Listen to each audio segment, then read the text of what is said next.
Sanders is there, but Mr. Sanders is not working this summer. Your alternate contact would actually be Ms. Foolish. Or did I clip it off?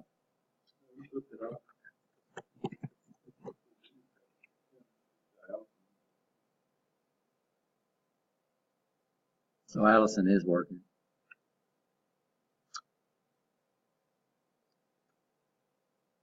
So we did cancel a few classes. Like I said, we had a choice between this one and your mechanics class.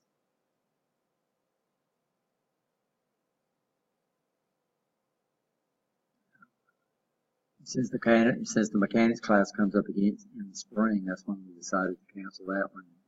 Hopefully Dr. Crawford will let this one go. So this is the Blackboard site. It's just like, I didn't turn the projector on. So home page, course calendar, the Honda work study, you're not interested in that. Then of course our announcements. Usually when I post an announcement, I'll also send it by email. Then I try to send it out by remind. Assignments, I can't remember how many assignments we have in this class. We'll look at it. Of course, we have the two in the, we have the first two that's in every class we teach is where you go out and do your syllabus quiz and your syllabus agreement, right? And the fire evacuation quiz and the dress code agreement. And then the assignment 2 is where you send me an email before next week. This one, we only do that, and this one is wrong too.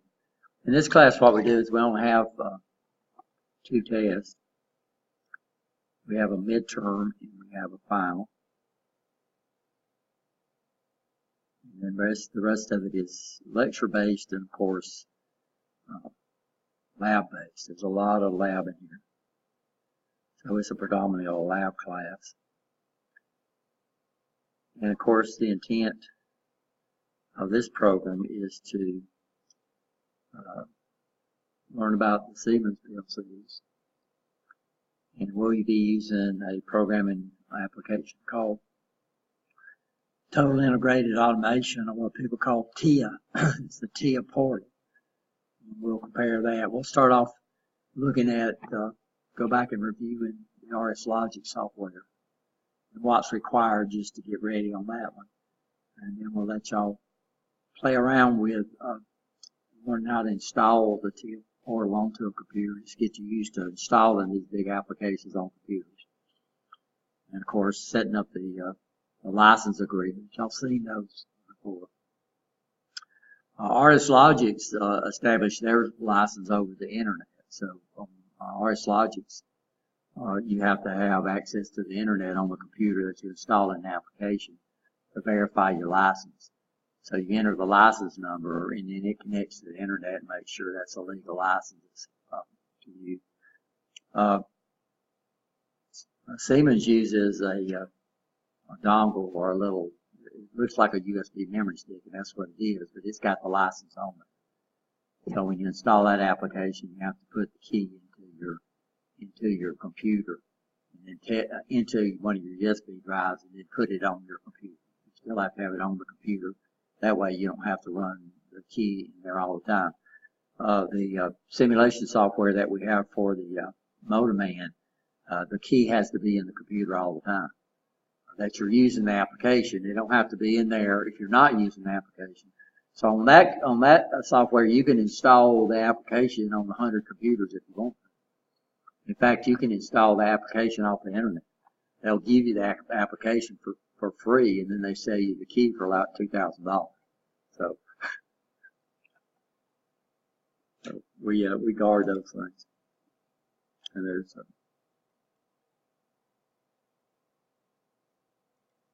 so on this one we have a midterm. So we'll have a previous test for the midterm before the final. And then, like I said, the largest majority of this class is lab-based. So I'll come back and so we only have 4 assignments in this class, and the last one, of course, would be the end of course evaluation, right?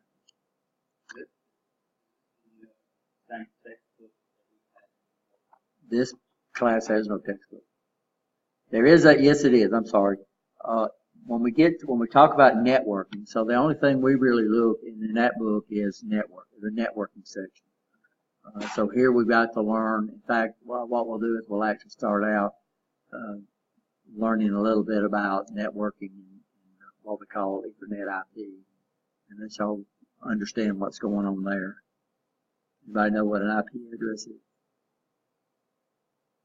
Or you will know. Huh? Y'all know what a MAC address is? You will learn. Huh? Used to. So, this is the assignments. And of course, we have first week quizzes. And so this is where your the actual real syllabus, the actual official syllabus is up here, right? And also this is where you go and do your first week quizzes. Are you okay there?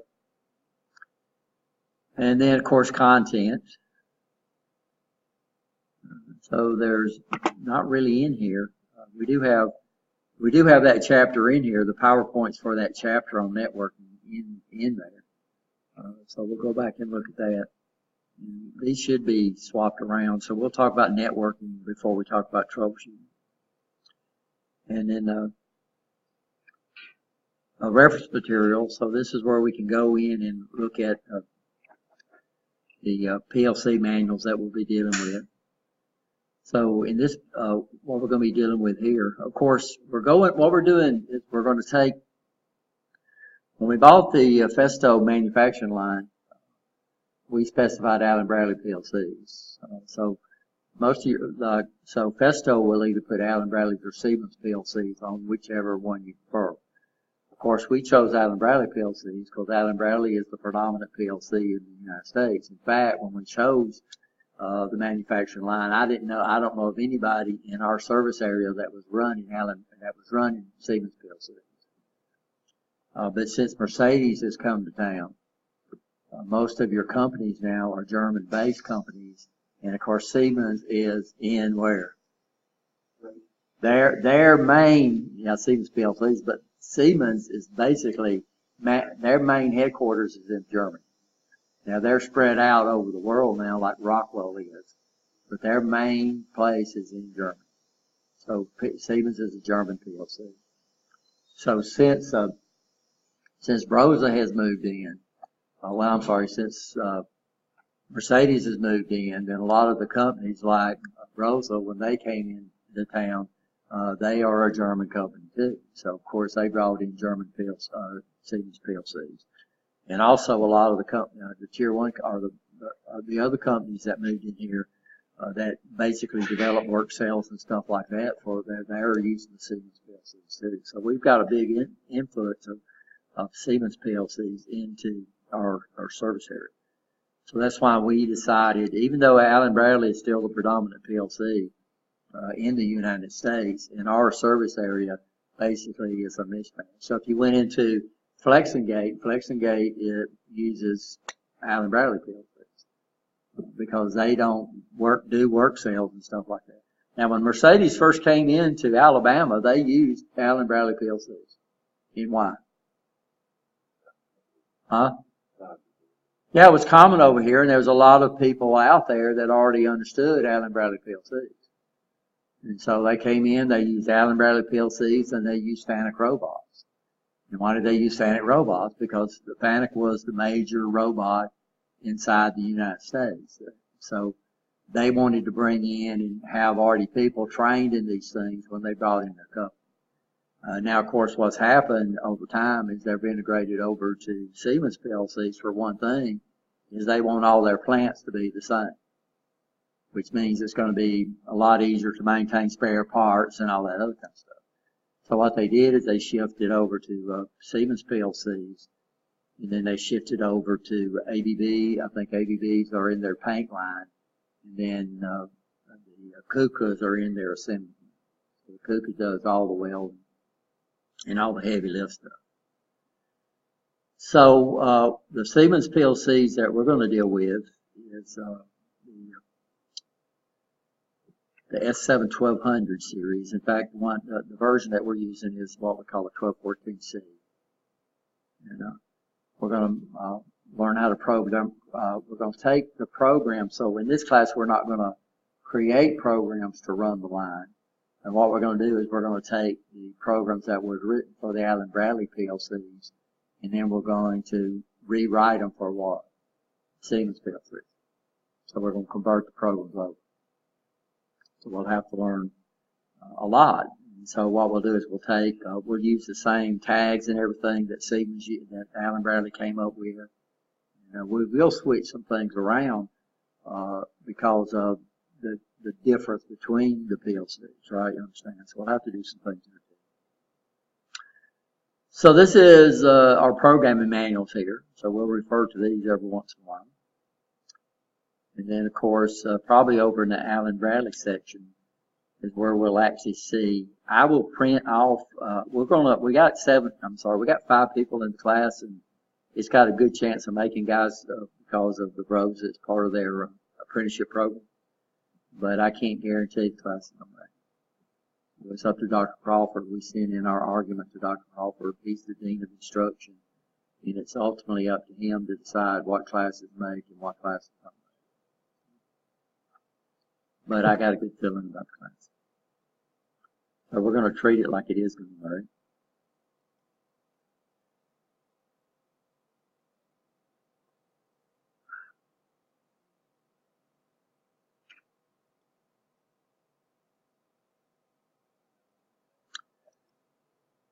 So this is the reference. So these are so they name on the segment and we'll go back and look at the Festo manufacturing line, and we're going to let y'all try to run it manually.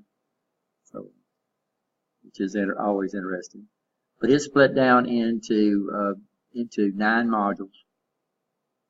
Of course, we're not going to do all of them. So what we're going to do is we're going to work in groups. So it looks like we'll have to work one group of 2 and then one group of 3. So they're going to have the distribution, testing, processing, handling, buffer, assembly, sorting, and punching. Normally what we do, the distribution I've already done, just to give y'all an example of what it's going to end up looking like once we finally get it converted over. So we'll probably do the testing section and also the processing section. So this is the actually documents on that, and like I said, we'll just come back here. I'm just showing y'all stuff. So this is the actual ladder that runs that station of the manufacturing line. And a lot of the comments, guys, are in German.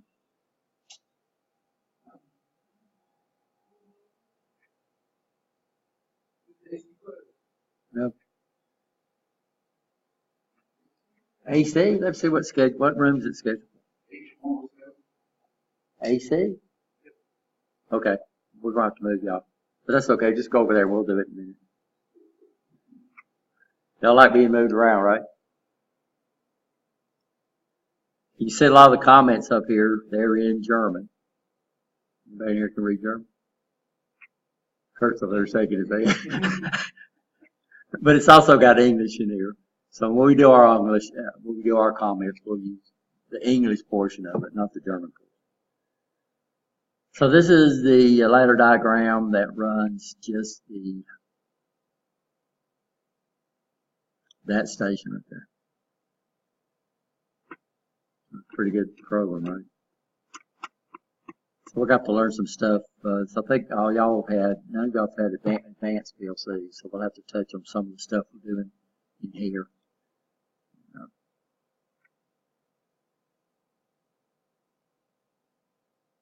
Recorded lectures, any lecture that we record, of course. I'm not going to link the lectures anymore. It just takes so much time. But what I'm going to do is put a link in there that takes you to my channel on YouTube. And then you can either follow me or just use the link all the time. It's up to you. Then the lectures will be up there. Usually, guys, I only upload the lectures on Friday, but I might have some time this time because I got some office hours. Okay, it's test reviews. Like I said, in this class, we only have two tests. We're going to have a midterm and then we'll have a final. And, like I said, in this class, lab is really heavy based, but we got a lot of terminology and stuff that we use in this class that we want to make sure y'all understand that. So y'all are used to that. And then, of course, this is where you go and email anybody in the class using the Lawson State email address. And then this is where you'd email me if you want about this class, right?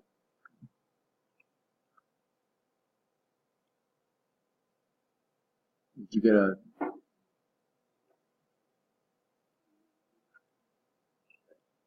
So the syllabi in our classes are they're very, very similar.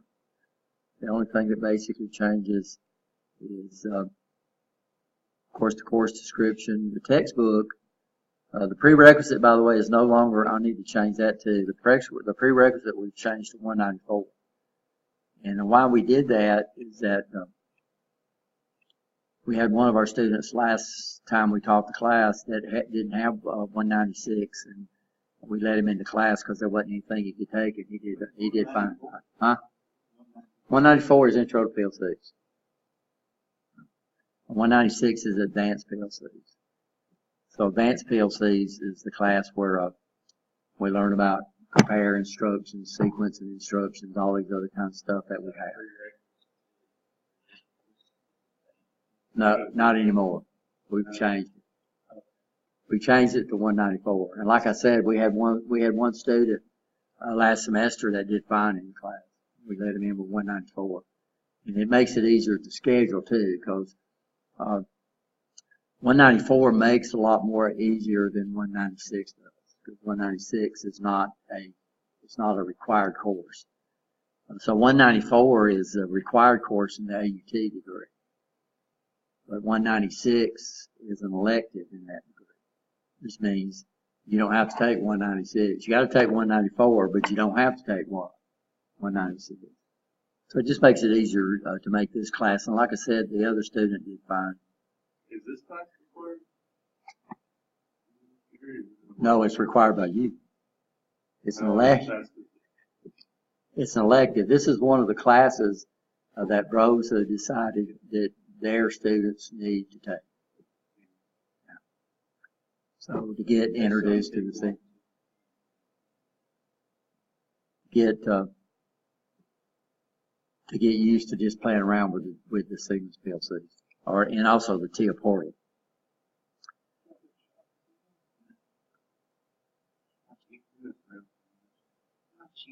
So you can see labs are what portion of the grade? 50%. This is a heavy lab class. Very heavy. So your midterms and your final is 18%. So that would be 14% each. It's still pretty heavy. And then you're doing your agreements and everything is 2% of your grade. And then having your required supplies is 5% of your grade. And we'll give you all the lab speeds. I know this is summer, guys. We're going to be working around equipment. We don't allow short pants in this class. We don't allow flip-flops in this class. You gotta have open, closed shoes. You gotta have your safety glasses, right, in this class. Everybody understand that? So, this says midterm and final. We've already talked about this. The problem is, guys, we'll give you all the date for the midterm, which will be around 4 weeks into the term. Another thing, if you look at the days the class meets, it says it starts, the term started yesterday, and then it says 8 weeks. What happens is that the summer semester is a 10-week term. And the fall and the spring semester are 16-week terms. So if we do a mini term, we do our 3 credit classes are mini terms. This class would meet 4 hours a class over 8 weeks. The problem is if they do mini terms in the summer semester, they're 5-week terms. So I was trying to put student into an English class, and it met Monday, Wednesday, Tuesday, and Thursday because it was a 5-week term. So what would happen if we would try to do this in 5 weeks? The class would meet 7 hours a day, 2 days a week. If we did it in a 10-week term, we would take a class that's set up for 8 weeks and somehow spread it out over 10 weeks, which means the class would need less time per day. So what we do is in the summer, we do 8-week terms. So that means if you're in an English class, you might be here through July or August. If you're in our classes, you'll get out in July from these classes, in all our classes. Unless something comes up where I have to go off for training. And what's nice about the summer term is that I can take a week off, and all we do is just put a week vacation somewhere in the term. So that might pop up. Huh? Yeah, but that's what we try to do. We try to schedule certifications and stuff like that in the summer because we have 2 weeks to work with. And what's nice is we can put it anywhere within the summer term. If it works in the end, that's fine. You'll get out in July. But if it don't, and I go in the middle of the term, then y'all just get a week off, right? Understand? And then we'll go into the first week of July. So, that makes sense? So this way, I don't know if y'all were in last semester on one of the classes where we had to go through the NC3 certification. And we had to go off during a class, and there were many term classes. And, I went on Monday, Tuesday, and Wednesday, which my Monday, Wednesday classes, I missed 2 of them out of a mini-week term. So that's just like missing 2 weeks, me missing 2 weeks of classes out of a full-term class. So you do what you can do, but you can never get as far as you would have got if you wouldn't have done all. So the summer term is neat because we can do that. So that makes sense. So y'all understand why it says 8 weeks there instead of giving y'all the end date. That makes sense now? So the textbook, like I said, the textbook, no lab manual, guys. I don't know why that's still in here. I need to rip that out. So basically on this class, this is only the second time this class has been taught. And basically, I took the syllabus for advanced PLCs and adopted it over, and you can see I have some problems. But we don't need this laboratory manual. We're not going to do any labs out of that manual. All the labs here are going to be not even written, because you'll know what you have to do. You'll still do lab forms, right, just to get used to keeping up with time and that kind of stuff. But we don't have written labs. Okay, make sense? Of course, Blackboard, Professional, and all this rest of this stuff, you already read it. I'm not going to read it to you again. There might be questions on the syllabus, but you're responsible to come out and read the syllabus, right? Are you okay?